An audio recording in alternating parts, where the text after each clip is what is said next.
Hello, I'm Shelley Duvall. Welcome to Fairy Tale Theater. Tonight's tale is based on the classic Robert Browning poem about a colorful traveler and a promise made. Woe to Hamlin if the piper's not paid. The Pied Piper of Hamlin. Eek!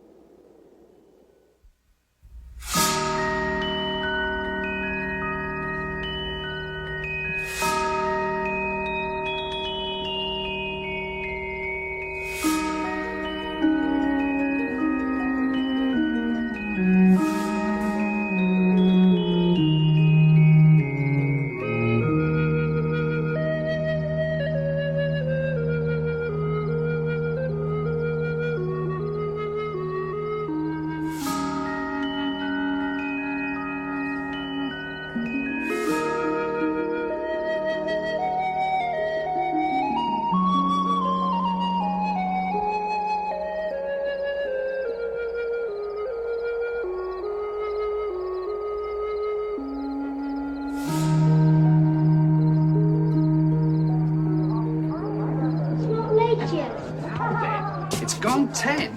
This is really a scandal. But I'm on holiday. What's the point of being on holiday if you can't stay up? It's a very clever argument, young Willie, I'm sure. And one I'm certain I can't answer as you phrased it. Put like that, I see no reason why you shouldn't stay up until dawn. That's what holidays ought to mean. Then... Where's little Willie? Ah, hello. What's all this? Going to bed so early? That's the idea. Well, what about the music? It's just tuning up downstairs. Why can't I stay and hear the music? Robert, why can't I? Papa and Mama needn't know. They're in London. What a devious little creature you are, to be sure.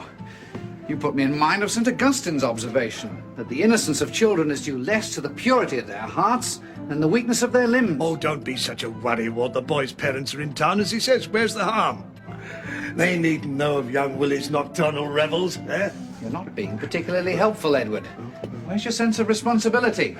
Come along, Willie, into bed with you. I promised your mamma and papa that a certain measure of decorum would be observed if they let you come into the country for a fortnight to amuse us all. Now, they've kept their end of the bargain, and you've kept yours. We've all enjoyed fighting the Red Indians with you on the heath. I'm sure my coachman can't recall such excitement. Edward.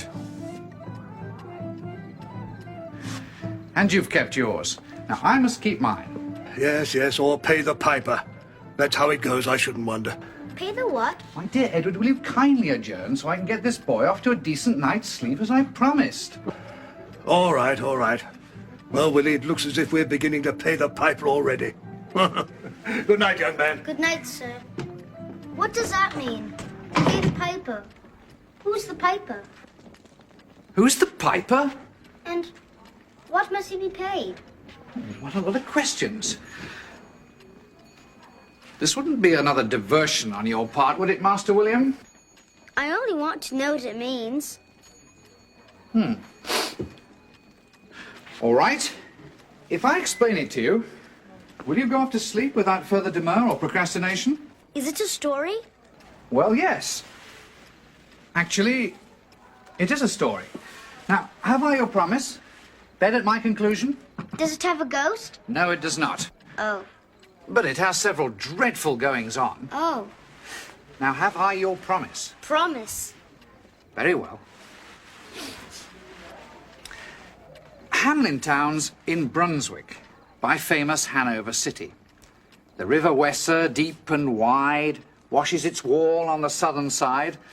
A pleasanter spot you never spied. But when begins my ditty? Almost 500 years ago. To see the townsfolk suffer so from vermin was a pity. Vermin? Rats! Rats. Rats! They fought the dogs and killed the cats. Bit the babies in the cradles. They ate the cheeses out of the vats. And licked the soup from the cook's own ladles. Yuck! They split open the kegs of salted sprats. The rat catcher. made nests inside men's Sunday hats. You dirty rat! They even spoiled the women's chats. So I just said to him, if you think I intend to go...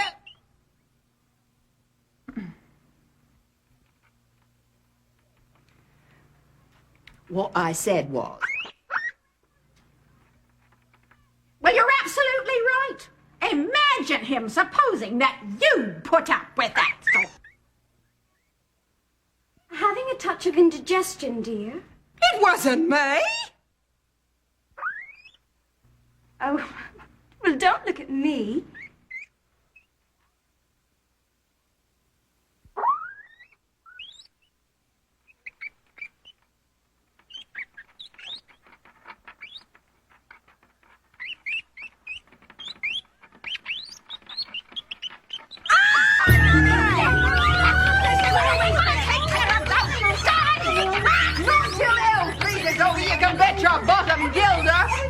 Drowning their speaking with shrieking and squeaking in 50 different shops and flats. Hold there. This assembly's called to order. To order. Oh. Make a note of that, town recorder. Just a moment. Where's the mayor? He said he'd try and stop by later. Something about a major meeting having to do with banquet seating. Typical, but you know what that's about. They're sitting there drinking stout. Silence, please. Now, this meeting has been convened to see if from rats we can be weaned. I'd like to call on Bernard the necromancer to see if he has found the answer, since Ulrich the alchemist didn't pan out. The rats have had the upper hand out, so take it, Bernard. This is tragic. The folks in Hamlin could use some magic. Well, what follows it? Speak up! This is a study commissioned by the corporation, the result of a year's intense investigation. We don't know what causes the rats to flourish in multiplicity, or why they've chosen to do it in our fair city. Don't bother us with those details. Tell us how to get rid of them. Heads and tails. Get rid of them? Well, that problem's hard to fix. After all, this is the year only 1376. It's later than you think. Be reasonable. These rodents aren't mink. We don't know what makes them slink about in nooks and crannies, attacking cooks and nannies, driving us to drink on the brink of desperation. You see, this is perspiration. Science hasn't figured out the rat. After all, we still think the world is flat. We've given them rat's bane, but it's no use. They drink it just like orange juice. Hamlin's gone from bad to worse. We must conclude that there's a curse. We know that! We have had one new suggestion. Somebody seems to think that if we all rubbed snake oil all over our bodies, it would make such a stink. No more potions! We've had it with your smelly notions! Adjourn! This meeting is adjourned! You hear adjourned? Tell me, friend, there's rats at large here. Could you show me who's in charge here? What are you, some new arrival? We're talking here about survival. You best be hitting the trails, man. We're not in the mood for travelling salesmen. I only asked a civil question. As a matter of fact, I have a small suggestion.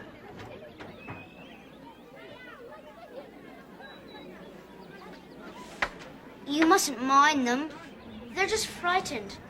Too much so to be enlightened by any wandering... Are you an actor? You might call me a rat attractor. Consider me yet another factor in mankind's never-ending vermin war. I try to help man even up the score. Unless, of course, I am not heeded. I never intrude where I'm not needed. You're needed here without a doubt. You must have figured that much out. But you must take your application to the Marin Corporation. That's where you should be appearing to get yourself a decent hearing. Thanks, young sir, for your advice. I'll take it, and I won't think twice. And this I'll promise. The time may come when I wear out my current welcome. Should that happen, you have my word.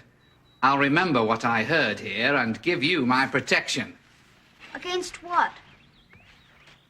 Why, against unnatural selection.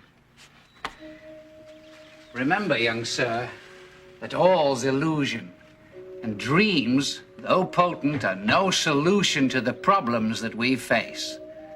The rainbows that we chase are no more real than the idea your foot will heal. My words, no doubt, seem strange to you, but please remember that they're true.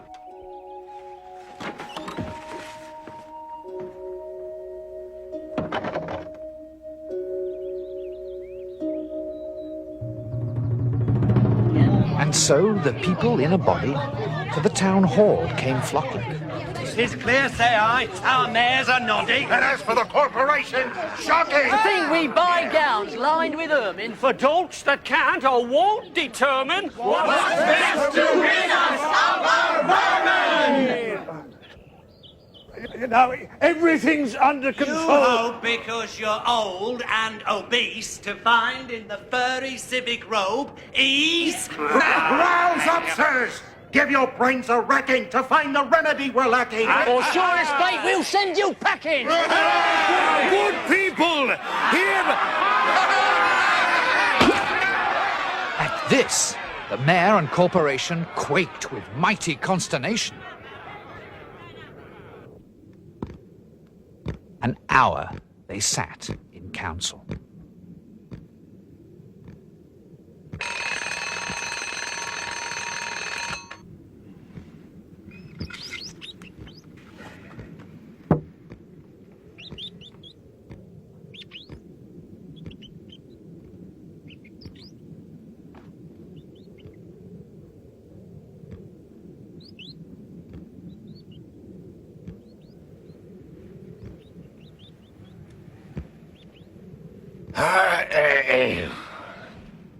At length, an alderman broke silence.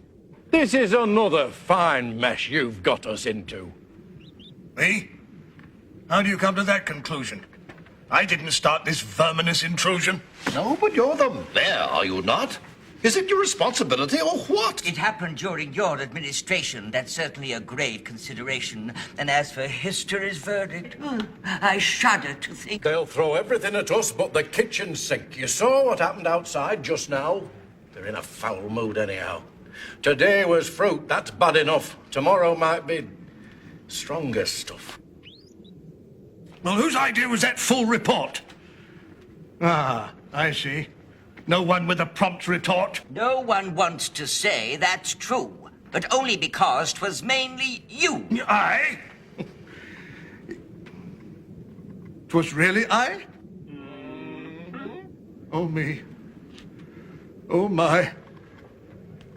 Perhaps I should lay down my mitre to someone who's a wee bit brighter. Perhaps they should all change their vote and shift the government to someone of note who... Not so fast. You're quite forgetting all the salaries we're getting. Don't talk like that, it's just upsetting. Changing the mayor is no solution. Not for our pockets, nor this pollution. Will no one rid me of these meddlesome rats? If they did, I'd consider changing hats and taking my place alongside you and let history say simply... Oh, boo. You're bargaining with empty air. We need to enter their whole lair. We don't need self-sacrifice. That probably only works with mice. For the gilder, I'd mine ermine gown sell. I wish I were a mile hence. It's easy to bid one. rack one's brain. Oh, I'm sure my poor head aches again. I've scratched it so, and all in vain. Oh, for the trap! A trap! A trap! Just as he said this, what should hap at the chamber door but a gentle tap? A gentle tap. Blessed! What's that? Oh, only a scraping of shoes on the mat. Anything that sounds like a rat makes my heart go pitter-pat. Come in! The mayor cried, looking bigger. And in did come the strangest figure. His queer long coat, from heel to head, was half of yellow and half of red. And he himself was tall and thin, with sharp blue eyes, each like a pin, and light loose hair, yet pasty skin, no tuft on cheek nor beard on chin, but lips where smiles went out and in. There was no guessing his kith and kin, and nobody could enough admire the tall man and his quaint attire. Quoth one, "It's as my great-grandsire, starting up at the trump of doom's tone, had walked this way from his painted tombstone." Who let you in, sir? Go away. We're giving no free meals today. You've interrupted a serious matter. Perhaps I have. Yet I flatter myself that I could fix... We want none of your cheap theatrics. We've no time for strolling players. How's Hamlin fixed for rodent slayers? Oh, no, not another necromancer. We're giving none a second chance, sir. State your business and depart. We've lost our faith in your so-called art. Please, your honours, pardon me. I'm able, by means of a secret charm, to draw all creatures living beneath the sun that creep, or swim, or fly, or run after me, so as you never saw. Oh, what did he say?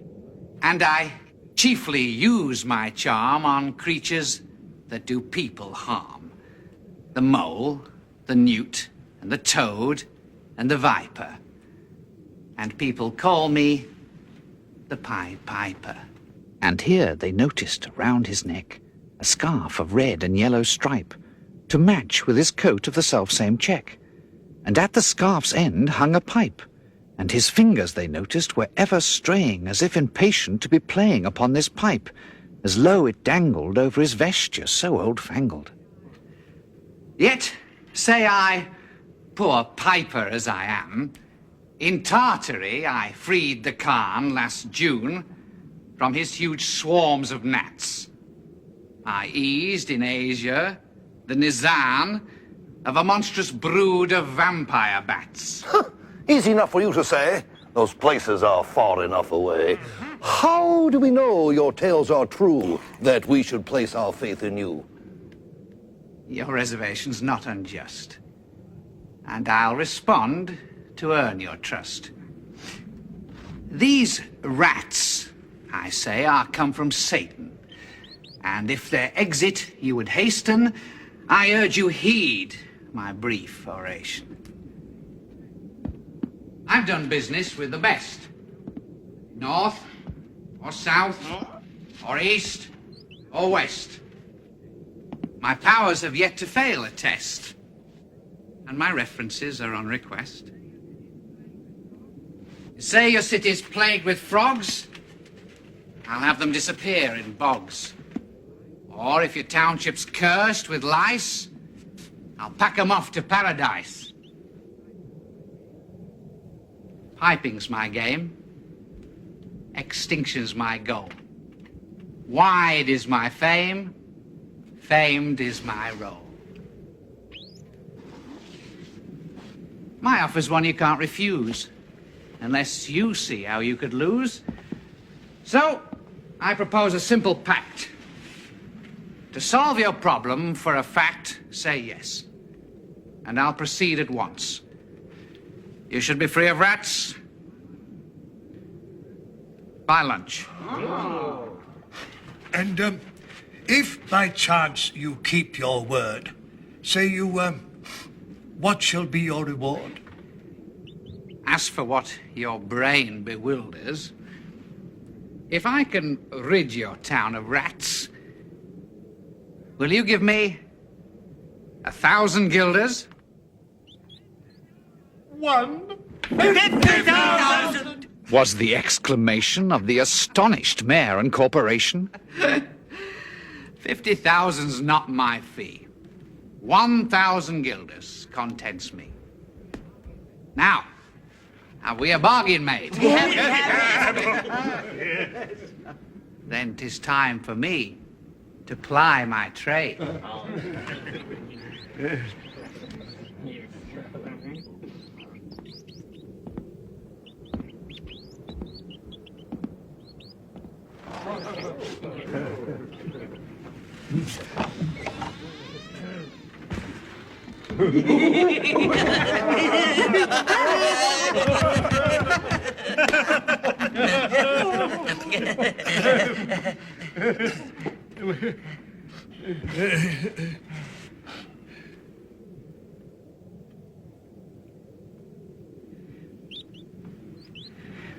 If only one could well believe there was aught he could achieve. No harm, I ween, to let him try. But if he fails, I know I'll cry.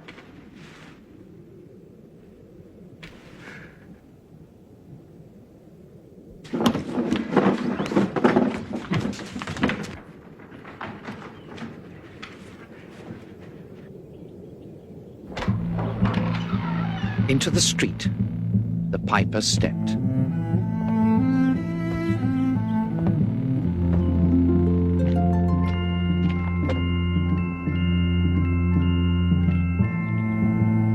Smiling first, a little smile, as if he knew what magic slept in his quiet pipe the while.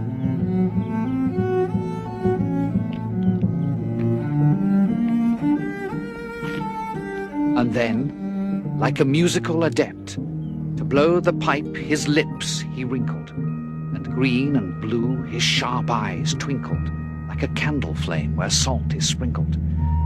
And ere 3 shrill notes the pipe uttered,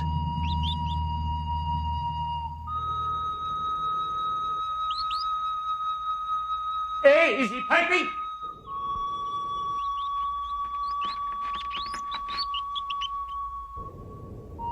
you heard as if an army muttered, and the murmuring grew to a grumbling, and the grumbling grew to a mighty rumbling, and out of the houses the rats came tumbling. Great rats, small rats, lean rats, brawny rats, brown rats, black rats, grey rats, tawny rats, grave old plodders, gay young friskers, fathers, mothers, uncles, cousins, cocking tails and prickling whiskers, families by tens and dozens, brothers, sisters, husbands, wives, flocked to the piper for their lives. From every which way, rats came streaming. So many rats, it looked like dreaming.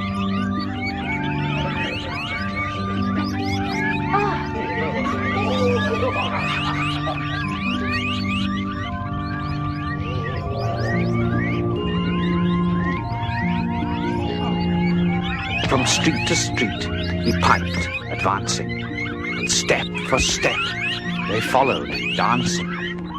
Dancing, prancing, preening, glancing, filled with visions most entrancing. Woven by the piper's spell, they followed the music most enhancing. Tumbling in pursuit pell-mell.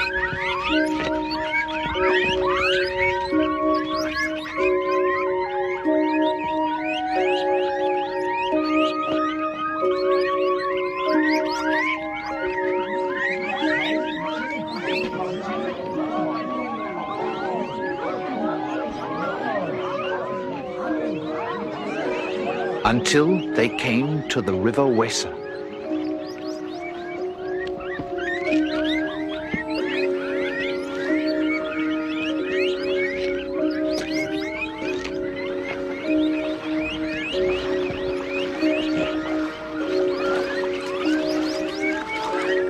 Wherein all plunged.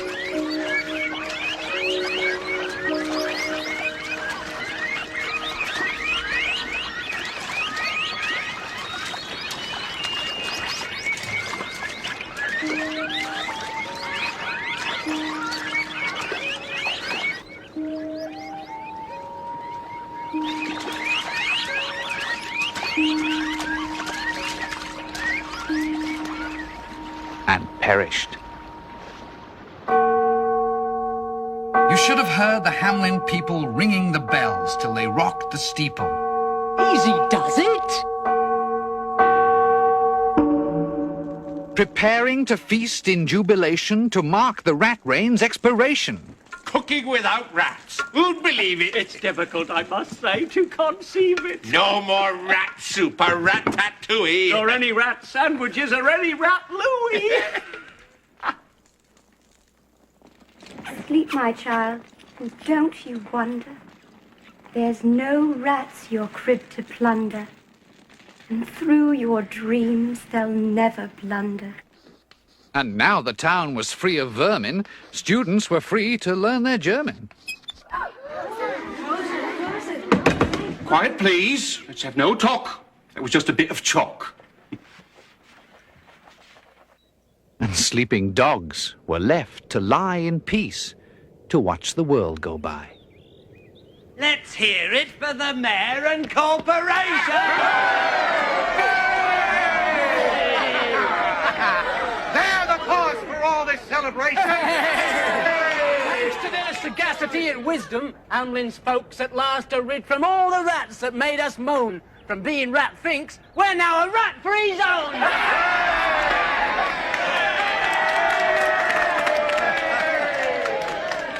Friends, the Mennonites, and countrymen, lend me your ears. We certainly enjoyed those cheers. It wasn't easy, you may be sure, to get for Hamlin this rat cure. Your mayor and your corporation labored hard, with much vexation, frequently in consternation, working sometimes through the night to try and see our way to light, scorning food and drink's delight to fulfill your great expectation. And now we come to you in victory and bid you succumb to topsickery, omitting though no sage preventions to thwart any other rat's intentions. Go, good people, get long poles, poke out the nests, block up the holes, consult with carpenters and builders, and leave not a trace. But first, if you please.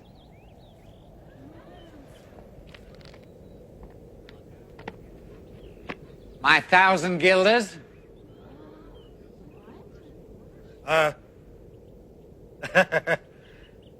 Just a minute. Gentlemen, let us withdraw. I think there's something in my craw. That's it, folks. Take a break. Well, don't just stand there like a wake.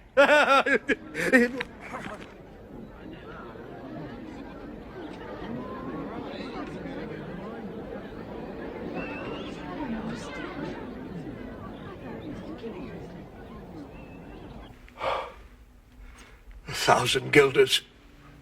I feel blue. So does the corporation, too. Council dinners make rare havoc. With claret, moselle, Van de Grave, and hock. And half the money would replenish our cellar's biggest butt with Rhenish. But what on earth are we to tell him? Perhaps an accident should fell him. Put that down. We can't be furious. Such an action would be spurious. If our contract we would sever, we'll have to be a lot more clever. Pay this sum to a wandering fellow? To the gypsy coat of red and yellow. Besides, quoth the mayor with a knowing wink, our business was done on the river's brink. We saw with our eyes the vermin sink. And what's dead can't come to life, I think. Who there? Bring in the piper. I'll handle him. You'll wizen this riper. Oh, and after this affair is over, what say you to a fresh fillet of plover? Yeah. Oh, he's right, by George. After all our toil, we deserve a supper royal. And nothing let our pleasure mar. You know I dote on caviar. And further to our pastures, I move we vote ourselves array. The piper, sir. Friend, we are not the folk to shrink from our duty of giving you something for drink and a matter of money to put in your poke. But as to the guilders, what we spoke of them, as you very well know, was in joke. Besides, our losses have made us thrifty. 1,000 guilders. Come, take 50. No trifling. I can't wait. Be time. I've promised to visit by dinner time Baghdad and accept the prime of the head cook's pottage, all he's rich in, for having left in the caliph's kitchen of a nest of scorpion no survivor. With him I prove no bargain driver. With you, don't think I'll bait a fiver. And folks who put me in a passion may find me pipe after another fashion. How? Do you think I'll brook worse treating than a cook? Insulted by a lazy ribald with idle pipe and vesture piebald?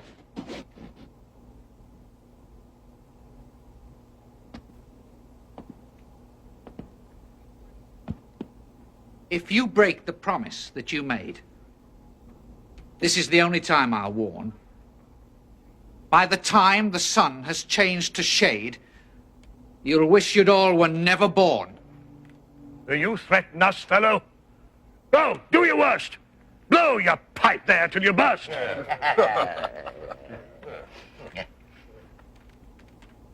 so be it.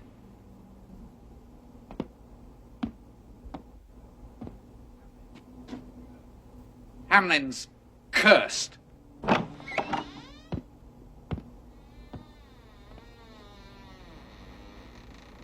By God, you told him to his face. That should put him in his place. You don't suppose we've made an error? That he'll return with some new terror? Importing some new breed of vermin for us to conclude our second term in? Nonsense!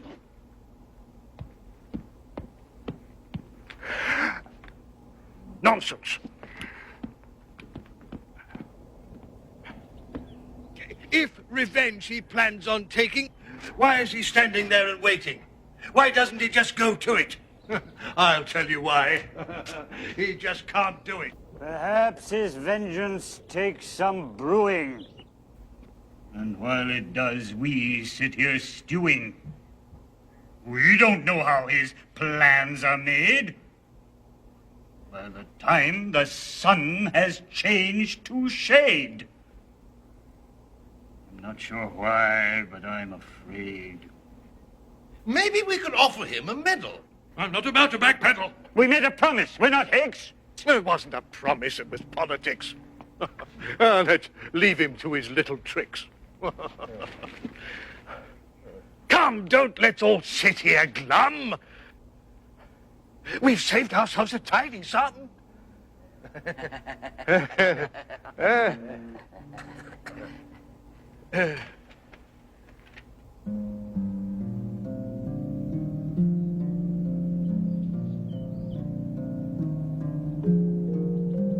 Once more, he stepped into the street.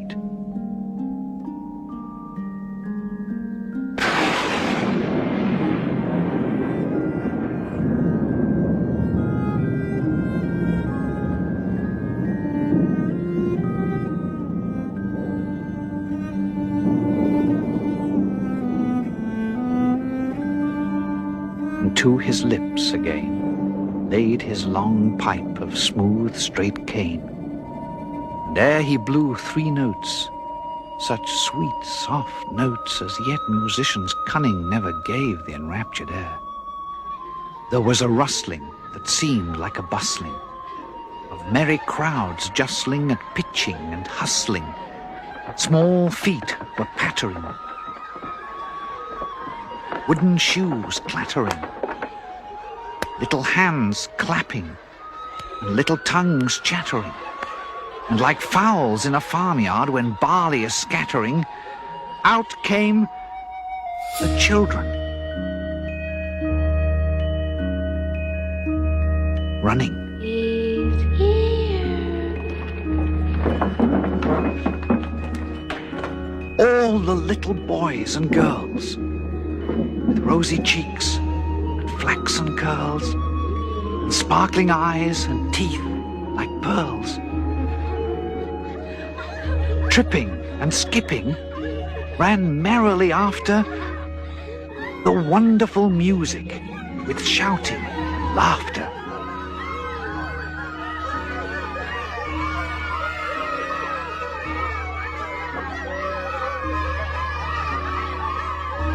The mayor was dumb, and the council stood as if they were changed into blocks of wood.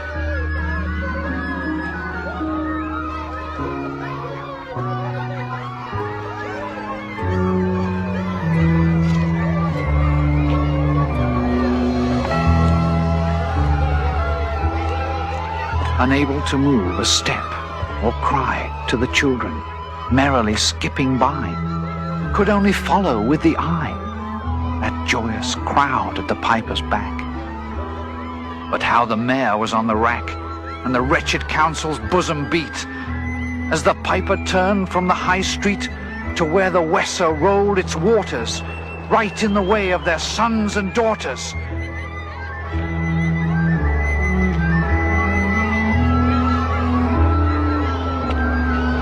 However, he turned from south to west, and to Koppelberg Hill his steps addressed. After him the children pressed. Great was the joy in every breast. He can never cross that mighty top. He's forced to let the piping drop. And we shall see our children stop. When lo, as they reached the mountainside, a wondrous portal opened wide, as if a cavern was suddenly hollowed, and the piper advanced.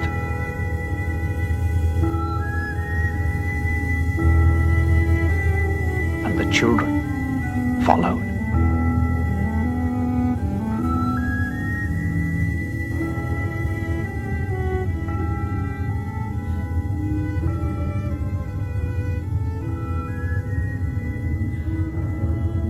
And when all were in, to the very last, the door in the mountainside shut fast.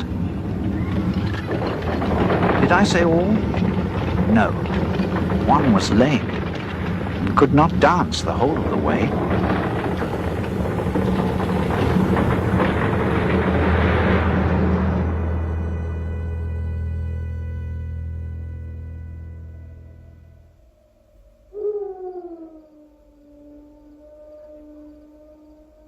And in after years, if you would blame his sadness, he was used to say, It's dull in our town since my playmates left.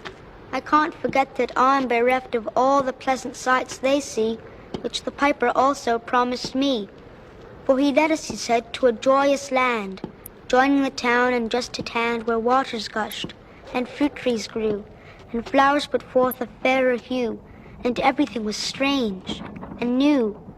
The sparrows were brighter than peacocks here, and their dogs outran our fallow deer, and honeybees had lost their stings, and horses were born with eagle's wings.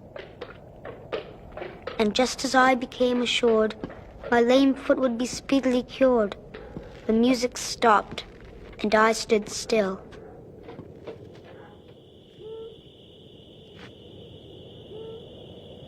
And found myself outside the hill. Left alone, against my will. To go now limping as before, and never hear of that country more. Alas, alas for Hamlin. Mayor sent east, west, north, and south to offer the piper by word of mouth, wherever it was men's lot to find him, silver and gold to his heart's content, if only he'd return the way he went and bring the children behind him. When they saw it was a lost endeavor, the piper and dancers were gone forever, they made a decree that lawyers never should think their records dated duly if, after the day and month and year, these words did not as well appear. And so long after what happened here, on the 22nd of July, 1376,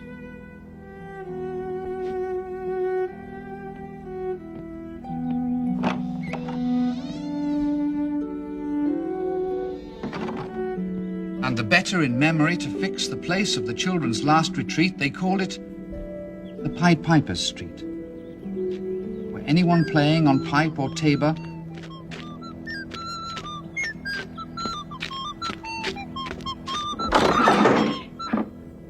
was sure for the future to lose his labor.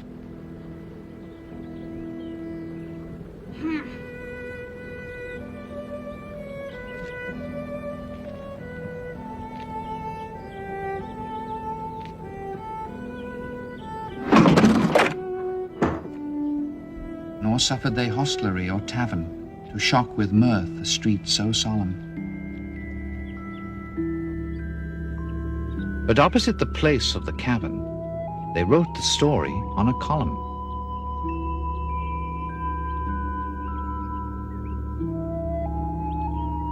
And on the great church window painted the same, to make the world acquainted how their children were stolen away. And there it stands to this very day.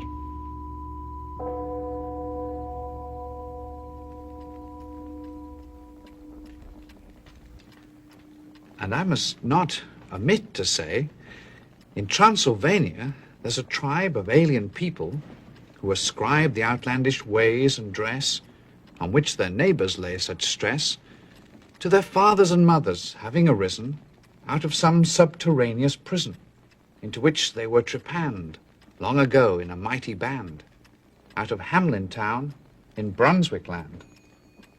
But how, or why, they don't understand.